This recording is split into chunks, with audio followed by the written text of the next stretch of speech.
tulemast meie teaduslaborisse. Tänaseks oleme pannud üles ühe Goldbergi masina. Seletaks ennem ära, kuidas ta töötab, et siis ei oleks, kui filmimine untsu läheb, siis oleks aru saada.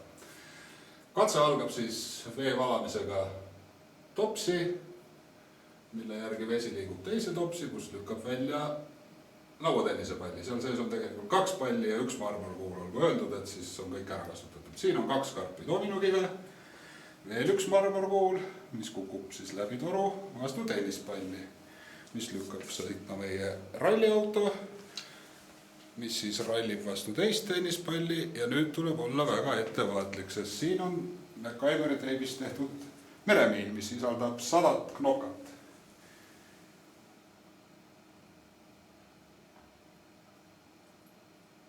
Nii, hoiame hinge kinni. Topsik sisaldab 8 marmorkuuli, 1 lauatennisepalli ja kui see katse meil õnnestub, siis te saate teada, kus laboris te viibisite.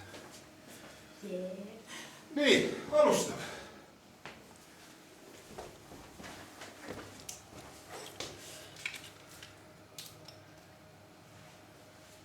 Hoidke hinge kinni.